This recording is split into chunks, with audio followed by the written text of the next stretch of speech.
with a subject like that, we knew we needed someone to deliver the keynote address who is leading and has been for a long time. Today's address is by Ted Hope, a filmmaker who is not just theorising, but actually making the finest films that stand up under scrutiny in a business like ours, where everybody is a critic. To name a few, The Ice Storm, American Splendor, The Devil and Daniel Johnson, In the Bedroom, Happiness, and 21 Grams. Ted Hope is a producer, an executive producer. He founded a think tank at NYU to build an act called FlipFest. And Ted has just taken the position of executive director at the San Francisco Film Society, which is the oldest film festival in North America. Ted very graciously accepted our invitation to travel halfway around the world to join us today. And the next half hour has the potential to create a paradigm shift that alters the way that you think about filmmaking in New Zealand. You're encouraged to tweet, hashtag Big Screen New Zealand. So please, sit up, pay attention, and I welcome Ted Hope. Thank you, Jackie.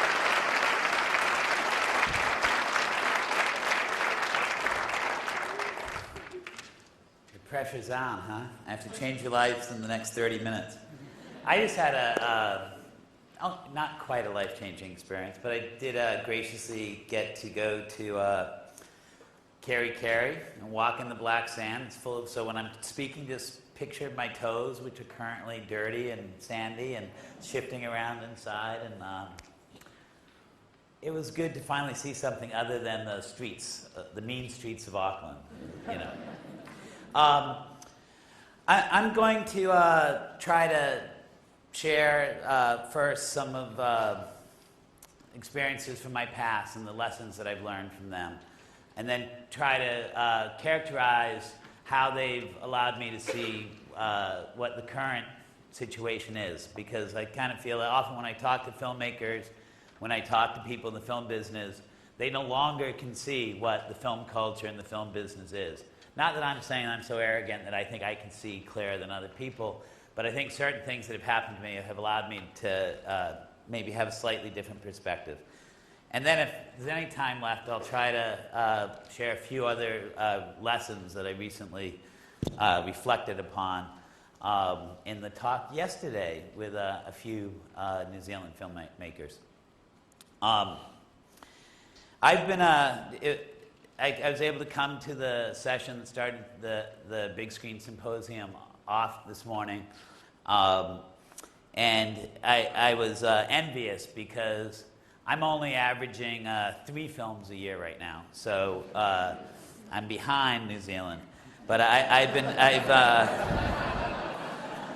been making movies for about 22 years, and I've been able to, through good fortune and some, I think, common sense principles, get 66 films made.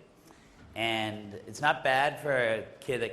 The town I came from was 4,000 people. I was raised by a single parent, and I knew no one in the film business. In fact, I only knew people that worked for either General Electric or the local community college.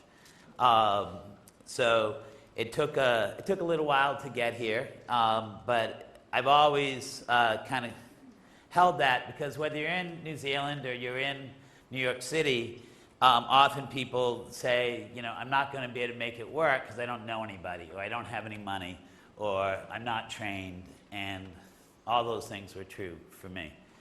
I had the good fortune, though, of moving to New York City in 1985, and I went to go to film school. I had been trying to start a political revolution in Oregon before that. It didn't exactly take off. And in a moment of despair, I applied to film school, and in another one, they gave me a scholarship. So I found myself in New York City, and I didn't have very much money, and I scraped together, the thing that I was most eager to do was to go to the New York Film Festival, and I scraped together money for 1 ticket. Now, what I was doing generally when I got home from the classes probably is not quite fit for public discussion, but we'll just say that my roommates and I would always find ourselves awake at 1 a.m. debating the merits of Captain Crunch with Crunch Berries over Fruit Loops or Cocoa Puffs at the one 24-hour grocery that had a nice stock. And every time we would go in, we would see these other people having that same sort of debate, two guys and a woman. And when I bought my ticket to the film festival, I bought it for a film that was described as a blood-soaked Southern Gothic, James M. Cain-esque movie. I had the cheap seat, so I was sitting like in the second row. And after the film, they brought the filmmakers up, the writer, the director, producer, and the lead star.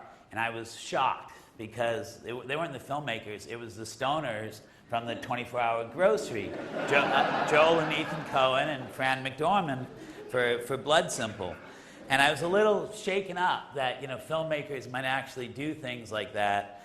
It was still in my head the next morning when I took the subway downtown, and I was, again, the doors opened, and in front of me was a man with a big silver pompadour who I had seen in the paper for making a movie called Stranger Than Paradise. And I was stunned knowing this was my opportunity to talk to a real filmmaker now, the day after I seen The Stoners, and I didn't move, and he walked around and the doors closed and I was still in the subway, and I missed my opportunity. But I went to see his movie the next day. It opened right after the film festival, and when I went in, this guy was handing me flyers for his movie, which no one had ever done before when I went to a movie. And I sat down in the theater, and they showed a trailer, which was filmed out in the front of the theater. And it was of that guy who had been handing out the flyers, but now he was selling socks, asking people to go see his movie, or as he said, his joint, She's Gotta Have It. And I found this appalling that in the course of really 3 days, I met these folks who were just like me, rode the subway, went to the deli, handed out flyers, and somehow they'd gotten the movie made. Because I'd come to NYU because I wanted to make a movie like Taxi Driver. It had changed my life somehow. It kept me from at least becoming a serial killer, which is the other thing after the revolution I was considering doing. I had spoken to the folks at school.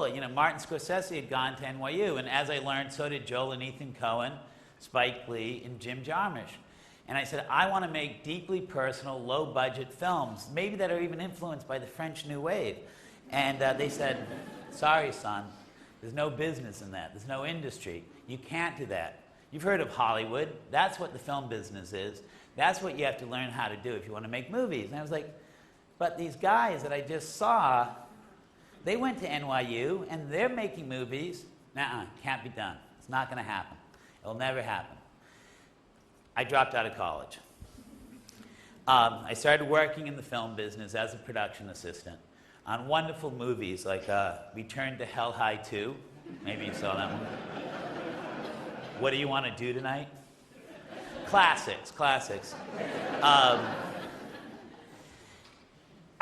After kind of experiencing what the film business really was, which I learned, I got a movie made that I helped produce, and every single person on that movie was a drug addict. The lead actor, the director, the producer. I decided we didn't need to have an industry that made more drug addicts, and I was going to quit and become a drug counselor. But close proximity to people who indulge doesn't quite qualify you to become a drug counselor. And I was going to have to take science classes, which I knew I wasn't very good at. When the phone rang and I was offered a job on a movie called The Incredibly Insane Sacred Rituals of the Undead Leather Witches from Hell. I do not lie. And they were going to pay me $300 a week to production manage the film, which had to be done within 4 weeks, and they didn't have a script, they didn't have a cast, they didn't have any idea what they were going to do. I saw it as a offer too good to refuse. We cast 4 of my friends. We put one of them in a big rubber mask. We found an abandoned insane asylum in New Jersey where the first lobotomy had been in New Jersey performed.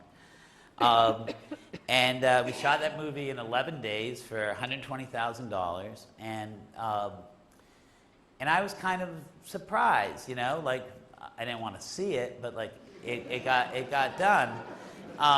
And so it was a real movie. And at that point, I was a really successful failure of being a producer because I had 9 projects I'd been working on that couldn't get made.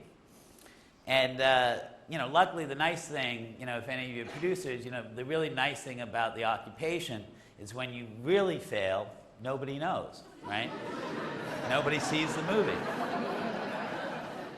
One of the beneficiaries of my failures was a writer-director by the name of Hal Hartley. And he and I had conspired on 2 scripts previously that never got made. And one day, he called me and said I should meet him at Grand Central Station. It was, you know, spooky, so it was like, meet me at Grand Central Station. And when I got there, I said, what's up? He said, I'm going to take you to where I grew up. You know, we had a close relationship, but not quite as intimate as, like, I want to bring you home to meet my parents. So I wasn't sure what was up, and we got on the train, and he, you know, threw on my lap a script. It was called The Unbelievable Truth. And I asked him, like, what's this? Where'd it come from? And he said, I wrote it last week.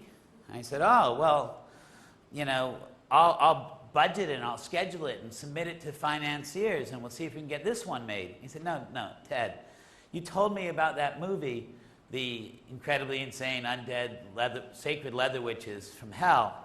You told me that it cost twice as much than it needed to, $110,000. And you shot it in 11 days and probably could have brought it in at 10. Well, we're going to make this movie The Unbelievable Truth. And I said, well, how are we going to do that? He said, I just have come from Citibank. They have loans for these new things called home PCs. Cost $15,000 a piece. I went, my brother went, and my cousin went. And we have almost enough money to do exactly what you said. We're going to make this movie in 4 weeks' time. I was like, holy cow.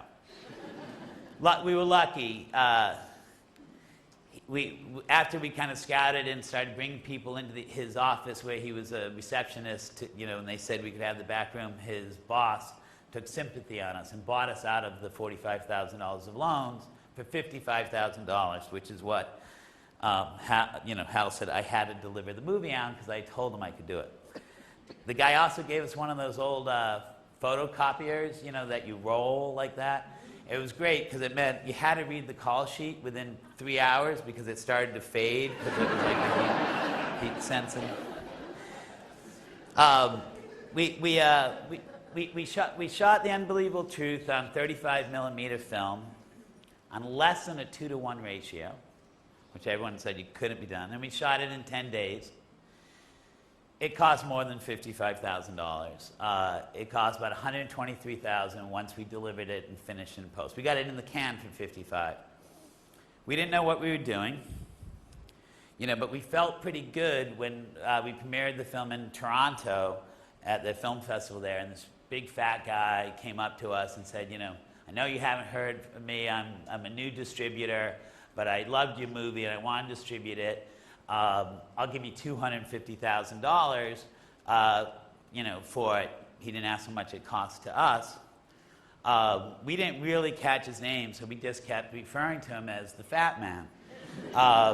And, you know, it was good because as time went on, a lot of people referred to Harvey Weinstein in the same way. We hadn't thought of like signing people to contracts and doing all that sort of stuff. But we thought, you know, we made it for 125, we got 250. We should share the profits. We gave everybody a full union wage, split it all up. We were able to pay people right before Christmas. If you go on IMDb, you'll see under that film about 20 plus people who went out to direct feature films.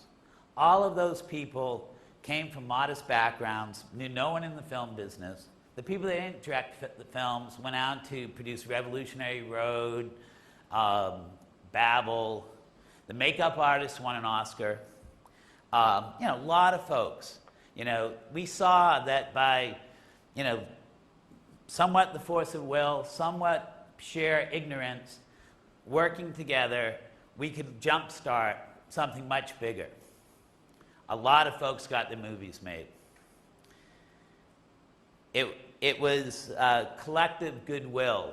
We were able, we took that film to what would later become the Sundance Film Festival, and there a man came up to us and said he'd give us $700 for the next film. Hal called me and said, we have to start pre-production right away. We have $700,000. I didn't know it meant we wouldn't get it for another 9 or 10 weeks. But the week before we started shooting, half of that money did arrive. And we had had a whole crew working already for 7 weeks because we had paid them all a union wage just a few weeks before without having to do so under any obligation, just the goodwill. I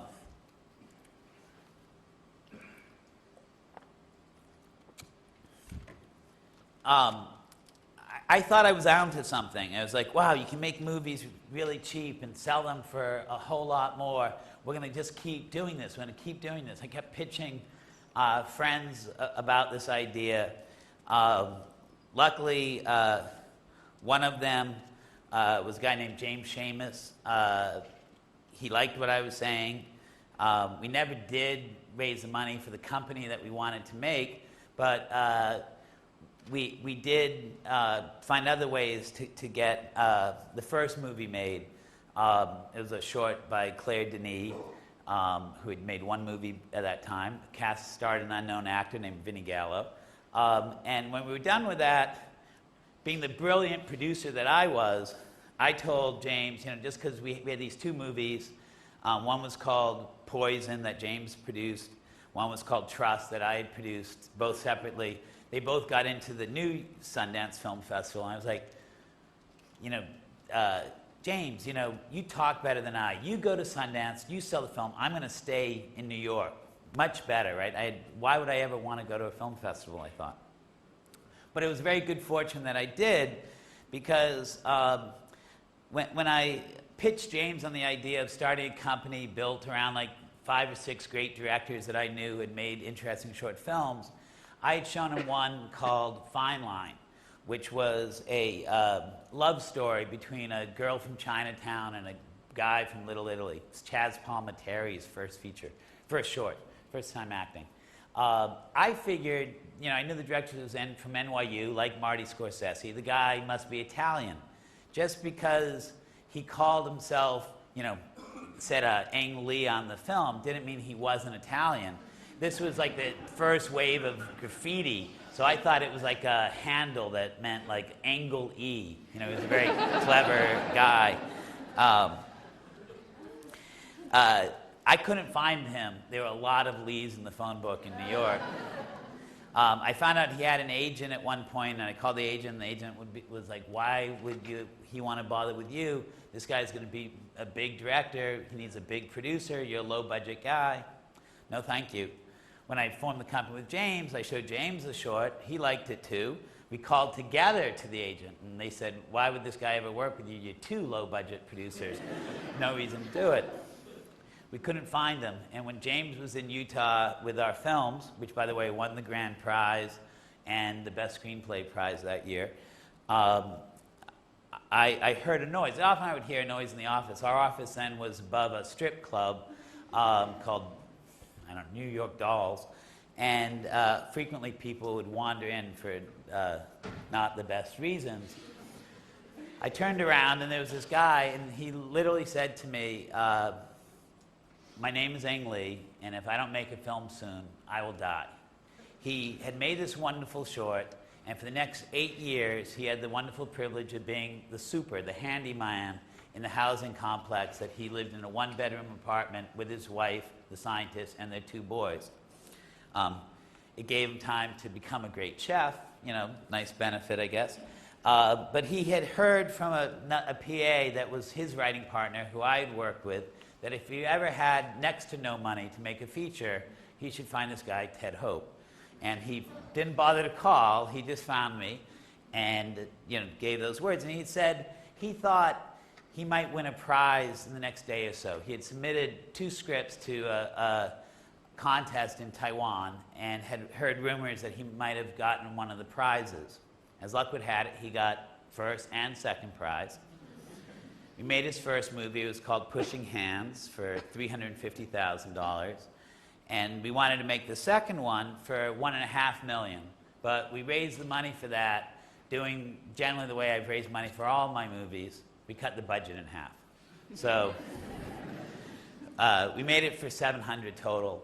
And it wasn't quite enough, but I had been doing some research on new ways to make movies and saw these things called avids. At that point in time, there was one documentary in New York, the Muhammad Ali, George Fraser came Once We Were Kings, that were cutting on an avid. And for those of you that know the system, up until a few years ago, they used to use a reference called AVR level, and I think they stopped at 97. We cut on AVR 3, which basically means like the pixels were the size of oranges, right? So when you see the movie, if you haven't seen it yet, or if you've seen it, that's why there are 8 out-of-focus shots, right? It was the first feature, evidently, narrative feature, cut on an avid. We did a match back, from the video, and we got the printout of the lab the day that the day it was supposed to be in Berlin for the film festival. We got it on a plane that night without ever getting to see the film. I thought I was clever, so getting it at the Berlin Film Festival, I snuck it to a couple sales agents to work with us, because we then had heard we got into the film festival. They looked at it before me, and they told me I was a complete idiot, that I had made a film that had no market whatsoever, right? A film that was gay, that was Chinese, and that felt like it was a film from the 1940s, except that it was gay and Chinese. Clearly, it had no market. I took it to another sales agent who told me exactly the same thing. So I didn't know what to do. I went to James. I kind of, said, I think I've lost, we're doomed. He said, but we still have $2,000 in our bank account.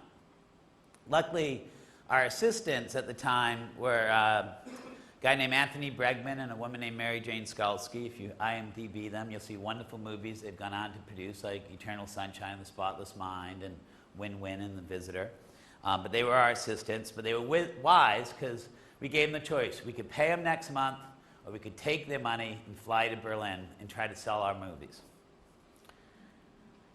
They said, go to Berlin, and in the next week, we did about 32 meetings in bar rooms and hotel room floors, and we took our unsellable movie, which we made for $700,000, and we had $3 million worth of checks.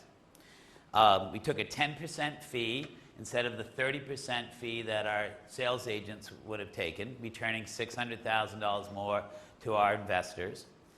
And it finally dawned on me that the film business wasn't about producing and making movies, but it was actually a business of selling films.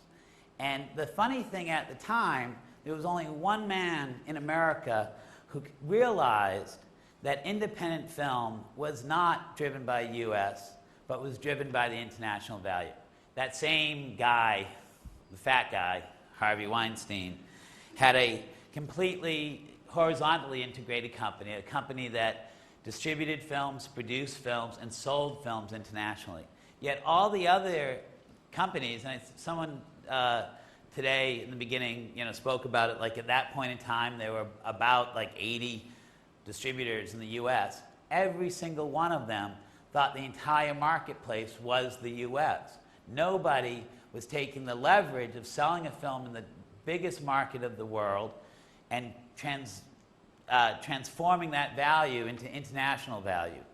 That the perception of a film being released in the US drove the value internationally. So for a good number of years, you could raise 100% of your film on the perception that your film would have a release in the States. It's kind of unfair advantage, I know.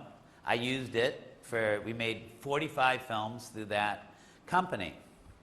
While I was in Berlin, and realizing that, I got to meet the #2 guy that worked for the Fat Man, and I tried to make an offer that he couldn't refuse. I knew that Harvey Weinstein would never give him a third of Miramax. I offered him a third of Good Machine. It was easy for me to do. You know, it was worth nothing. Took him 2 years to accept this incredibly good deal that I was offering him, but he did accept it. He went on to run Universal Studios. And we were able to take the goodwill, the film library, and the history of our company and ultimately sell it to Universal and to Barry Diller. And I recognized then that what I had been able to do, without having the wisdom of knowing I was doing it at the time, was instill additional value on top of my films. It wasn't just my movies that they bought. It wasn't just the people that we found. It was the goodwill, the concept of what we were doing, the structure. But I used my films to create something else. Ultimately, that's what I see now, you know, as my mission overall. That for 110 years, we've thought the business was one thing. And the business of film, along with the culture and the future of film, has become something else. The film industry was built on the idea that there was never enough movies, that there was a scarcity of content, and that content could be controlled in terms of where you saw it, in theaters or on whatever screen. And that really the main driving force for you to see a movie and engage in it in this transactional way was simply just your impulse of being in front of the theater. You've made movies, some of you, I assume, most of you perhaps, in some way. You know that the process generally takes you years to get your film made. You have your script for 3 of those years. You probably have your cast, your director, your money for 2 of those years. Yet, when your film is bought by wise men like Harvey Weinstein and others, generally they only spend about 6 weeks publicizing your film before it comes out.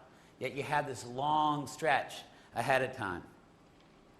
2 years that we're not doing anything with the talent that we have built around our films, the things that generate awareness and the impressions around your movie. It has that idea that the film business is scarcity, control, and impulse buy has nothing to do with what the real world is. The real world that we're living in right now is a global marketplace that generates 50,000 theatrical feature titles a year. 50,000 titles. America is still the top consumption market until 2015, when China will surpass it. But it's the #1 consumption market, and those wise men and women that run the industry say that it's able to handle about 500 titles a year successfully. So that means it takes a top consumption market an entire century to handle 1 year's supply of movies that we all generate. And that's year 1, right? Because year 2, you have another 49,500 films left over from the prior year. And that doesn't even take into account the rate of which we digitize our past. So like if some of you just said, I'm fed up with the present, I'm living in 1968. You could live in 1968 more thoroughly than anyone who had been alive in 1968. The past has been digitized more completely than it was in the present. And been digitized. I'll share this moment. I do some of my best thinking in the shower, like everybody else, right? And earlier in the year, I stepped out and I was like, Eureka! I'm a chronic list keeper. I have lists of all different sorts, and I had realized I had finally reached saturation point.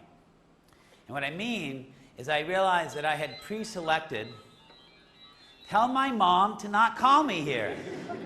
How'd she get your number anyways? Yeah, so I'd reached saturation point. And what I mean by that is that I had already chosen enough movies to keep me satisfied if I consumed at my maximum rate of consumption, 250 titles about a year, to carry me 5 years past my life expectancy rate. So I have no need for any new movies. You know, my movies of my on my list all have 4 or 5 stars generally by the critics. You know, they're better movies than you guys will make or I will make. They're often by people with names like Kurosawa or Fassbinder or Lang, or, you know, folks that are great filmmakers who I haven't got a chance to see all of their work yet. Really, if you look at it in some ways, it seems like I have no need for new movies. We can just stop. Those 50,000 films can just be plugged.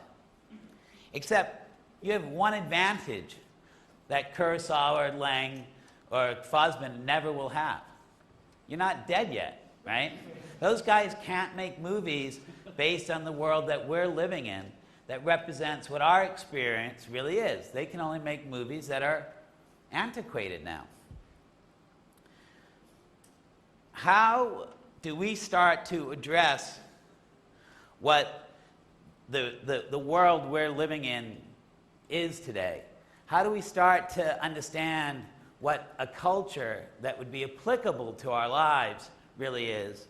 How do we start to recognize what an industry and a business will be based on the principles of superabundance, total access, and what is finally capable, informed choice versus impulse? The digital transformation, revolution, evolution, disruption, whatever anyone wants to call it, allows for all the tools that we've never had before to address superabundance, access, and informed choice. It is that stuff that comes in between that really allows a new culture and a new business to flourish. If you were listening to what I spoke about with The Unbelievable Truth and Good Machine and The Wedding Banquet, I think it points out some things that are equally applicable today. That on one hand, artists, art, technology, audiences change far more rapidly than the business or the market ever can. And in that change is real opportunity. Generally, most people like how it is. And the folks that actually control how it is really like how it is. They're the ones that are getting rich doing it. They have no incentive ever to allow that change to occur. The film business, at its core, is about people keeping their jobs, not trying to apply how film fits into the world that we're living in today. That's up to you, the artists, the audience, to start to try to figure out. The good news is generally, for the folks who are really eager to have things work here in the room, the good news is most folks who are engaged in making movies also don't want to do the work. We're all too lazy. There's a huge gap often between what is needed and what people are willing to do. You can look and say, I have to completely change what my day is, how I work.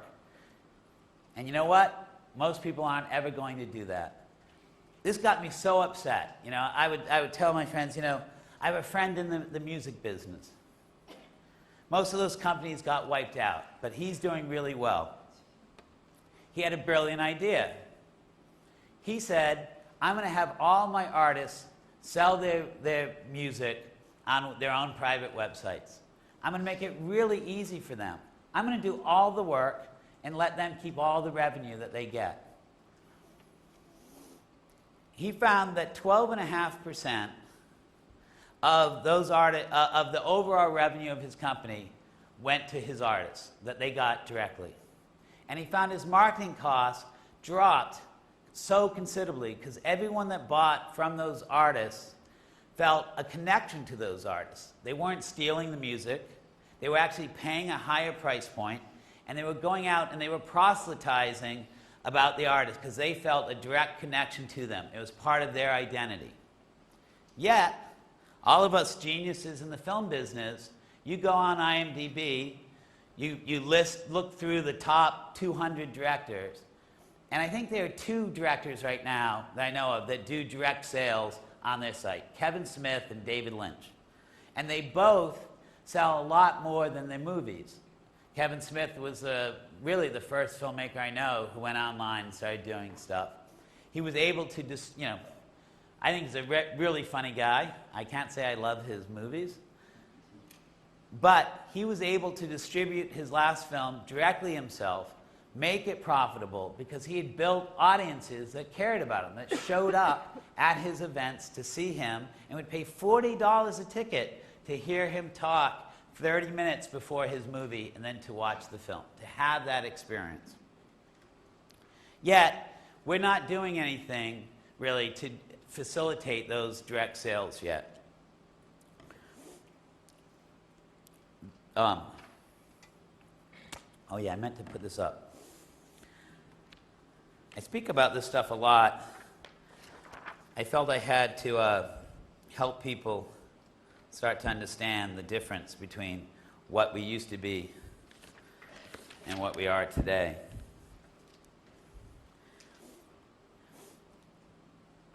I realized that if I wanted to try to make what was once called a movie, something for the world that we were living in, I had to redefine what it was that I was making. When I went to film school and I asked, what is cinema? They told me, cinema is development and production and post-production, marketing and distribution. It's those 5 components. And you, if you're the artist, you never cross into marketing and distribution. There's this line between art and commerce, or content and marketing. And it's best that you never cross it. Leave it to the experts along the way. But what my friend in the music business was pointing out to me was that the artists had to get involved in the commerce, and that the commerce had to start to figure out different ways to work with the artists. I started to recognize that the definition of film, of those 5 components, wasn't accurate. It wasn't sufficient to all the things that I had to think about. I had to think about discovery. How do people hear about films? When do they start to track them? Because it's not just 6 weeks before the release. There are reasons that we connect with things, whether they're the themes in the story or the actors or different things that we care about. And if we can heighten that discovery, we can track that audience much longer. I also was very lucky that when I was getting kind of burned out for a little bit, my wife got pregnant. All of a sudden, I had this new person in my life who looked at things not as jaded as I was. That with a sense of wonder and sometimes pinpoint accuracy. He's growing up now, but when he was 8, one day, my wife and I were walking to go see yet another horrible, more immersive theatrical experience, 3D. This was Alice in Wonderland. And my wife and I were talking about some of the problems we were having on our latest productions. She's also a filmmaker. And we had this kind of discussion quite a bit. And my son, Michael, got fed up. And he turned to me and he said, "Ted," because his whole life. He won't call me Dad. He's always called me Ted. It's a power thing, you know. Some of you might have sons and understand that. He said, Ted, you know, I have a production company too. Like, excuse me? Yeah. We have 15 subscribers on YouTube. DMAT Studios. It's Doug, Michael, that's his name, Andy and Tom. DMAT Studios. Oh yeah, what did he do? Well, Doug, you know, he's 12, so he knows Final Cut Pro. And he's the editor. Me, Michael, and Andy, we're the on-screen personalities. We review bad video games. Only the bad video games. And I have a thing, I have a brand. That's what the 15 people know me for. Because when I don't like one of the video games, I go like this, really hard on the table, and Doug, he cuts in a big explosion. That's our signature.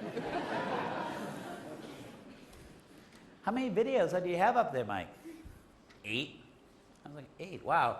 That's more videos than I made in my 2 years at film school.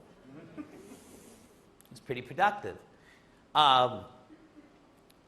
What I was hearing from him was that he didn't have the same fears that I had. When I went to film school because I wanted to make movies. He's not a filmmaker. He's a fashion designer now, mind you. He sold 4 of his keychains at a boutique down the street already. Very proud of him. I think the guys in the store bought the key rings themselves. But anyways, you know, he's worked on his business plan. He's knows that there's an audience in Chelsea for what he makes.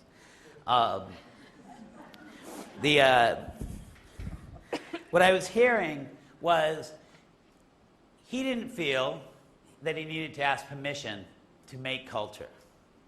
I spoke to him about it and told him he better start asking permission in the future, but he didn't feel like that was necessary. He saw as his right as being on this planet to engage in the cultural, for those that do believe that bad video games are cultural conversation.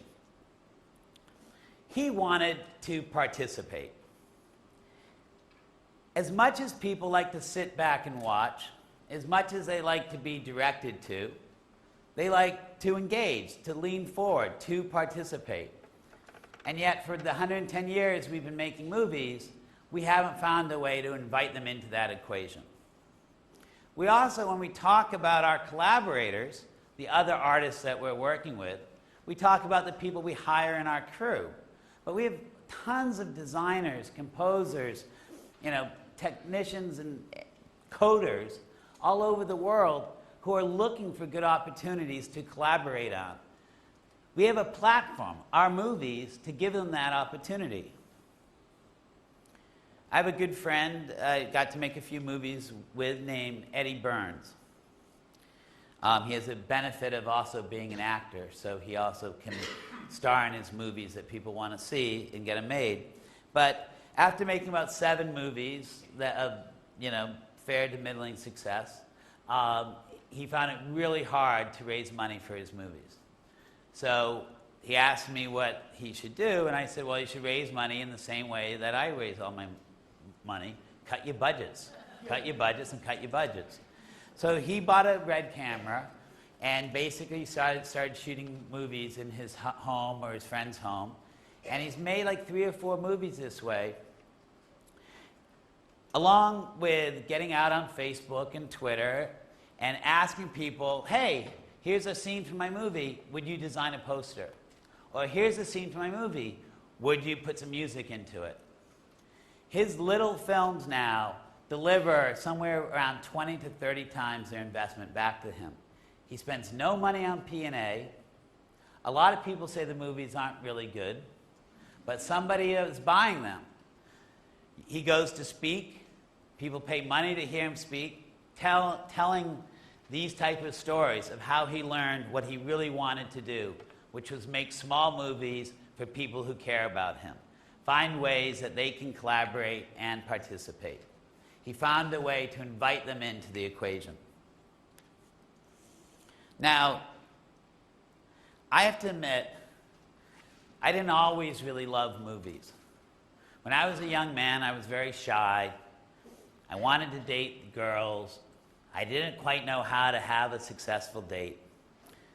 But luckily, when I was living in that small town, my mom grew up in New York City, would still get things like the New Yorker and the New York Times, New York Review of Books. And I found these things in there called film reviews. I know most people haven't seen newspapers, right? It's something they had years ago that folks would buy actually for the horoscope, right? That was the #1 reason people bought newspapers, for the horoscope. And along the way, they learned things like world financial crisis, revolution in the Middle East, and then eventually they'd get to movie reviews, right? They were a mass market medium that aided in discovery. One of the ironies of our time is that we're more connected than we've ever been before, yet we have more trouble in discovery because we've isolated ourselves in these little echo chambers, repeating the same things over and over again. We have less exposure in this world of superabundance, even though we have more connection. But we can fix that. There's another side. Okay, so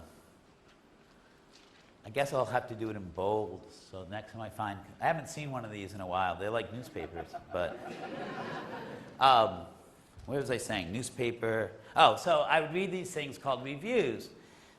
And at that time, folks like Vincent Canby and Pauline Kael were critics in the United States. And they did a little bit more work in their reviews than just going like this or like this and saying it was a synopsis. What they did was they put the film in a cultural context. And I learned if I had read a review and then invited someone to come see the movie, and I spit back exactly what I had read in the review, my date would say, hey, you're kind of smart. You're kind of an interesting fellow. And often they would come out with me again. I made sure if they ever came over, I hid the New Yorker, New York Times, and New York Review of Books so they wouldn't know my secret. What those reviews did, and that we don't have the ability to do anymore, is aid in the appreciation process. That's another core component of what cinema is. And you might say, oh, I understand what I like. I understand, when I go to see a movie. I don't actually agree. I think we've all forgot how to talk about movies, how to respond. And it's really an important thing. The publishing business in the States would have died out long ago if it wasn't for this woman named Oprah. You might have heard of her. But she started a thing called a book club, which was very simple. It put things in the cultural context of her audience. It helped them understand how to appreciate this work. And many more books in subject, how do I own audiences? How do I learn from their behavior? How do I drive them to other things? The wonderful thing about being alive today is you actually can reach people all over the world with your work. Now, all of those people are just like you. Time is a precious commodity. They don't want to watch your movie or to read your script because you'll never talk to them again if they do, or something like that. You have to figure out a better value exchange in the process, a reason to keep them coming back to you. I think at the head, actually, Jackie was talking about what I do, I produce 66 films. I have a development slate of about 25 films. I was able to start a think tank at a college institution to research the future of film, experiment with new models. I was able to start an app kind of based on one of those ideas that we had. It's called Flicklist. I love lists. But at its core, what it really aims to be is an audience aggregation platform. A place where people who love film will gather and connect to other people who love film. One of the reasons the economics of film doesn't work is this huge cost of trying to market to everybody. You have a movie, you have to yell all over the world, I made a movie, come see it, let's watch it. You know that most people could care less about that and have no interest. But there is a small percentage that actually does. You want to be able to speak to those in a more meaningful way, in a deeper way. We need to gather folks together. I was talking to someone today about crowdfunding. And ultimately what I was saying, it's funny how we use that term for actually what it is, something completely different, right? You think you want to have crowdfunding so that you can get your projects financed, right? But really, crowdfunding is not for the artist who's making the projects. Crowdfunding is for the crowd that actually wants to contribute to making better things. They get more value by basically buying your DVD or your stream download in advance. They get to feel part of the process, define their identity by the fact that they've helped to generate more culture. It is an audience aggregation platform for folks who want to use their labor or the results of their labor, their profits, to generate culture. That's what makes them excited. They made the world a little bit better today because they put $5 into your movie. You gave them the opportunity to feel good about themselves.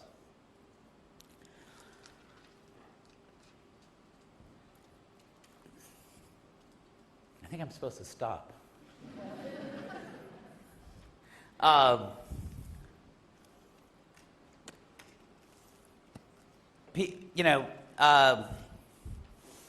that, so I started that app. I curate a film series at the Film Society of Lincoln Center that helps bring undiscovered movies to the audiences in New York. All these things outside of producing movies were my hobby up until a few weeks ago. I always said, well, my profession is producing movies, and my hobby is trying to imagine a better world for independent film. And because of the blogging and the talking and all this other stuff, I was asked to consult with the San Francisco Film Society when I was passing through. And they asked me, as many folks do, how would you make it better? What would be the things that you do to improve the situation for artists and those that support them? And I spit out 41 things that were on the top of my mind that day. And they said, wow, that's really great. Would like to do that. And I was like, great, I'm here to help. Just let me know. And when I got home, my phone rang, and they said, that thing that you were talking about, Ted, those 41 things, would like you to do those things. Would you come back to San Francisco and run it, and we'll fund it, and we'll build a better mousetrap for film? I took that as an offer I couldn't refuse. A little bit different than the Undead Leather Witches from Hell movie. And decided I'd flip my job description so that building a better mousetrap, building a better infrastructure would be what I did, and my hobby would be producing films. So certainly, like the amount of money that I've been earning lately producing films, it feels a little bit more like a hobby anyways. But I really do believe that situation, the fact that there's a huge difference between what people think the industry and the business of film is, and the reality that we can look at with just kind of clear eyes, the eyes of an 8-year-old, and see, there's a huge opportunity to build something that for the first time in our lives now, we can actually have the artists and those that support them profit from that work. What that is a change from mass market audiences where you have to reach everybody with your story, and a focus onto super niche audiences that are actually communities that want to engage in an action with you, help create and collaborate. If you can start to find those and gather those, you can start to have a way that your work can resonate and profit. That's what I start to see my business of film really being. No longer curating talent, no longer curating films, but curating communities, bringing people together and using these great community organizing tools called movies as the glue that keep people engaged, keep them coming back. That's what I think the future of film is. That's what I think the path forward is. That's what I think is really exciting. And in a small market where you actually know each other, you have far better opportunity to collaborate, to build something new, than in a wide dispersed one where everyone is up against each other, trying to be the one that pops out. Build it at home first. Think local, act global. Let me know how I can help.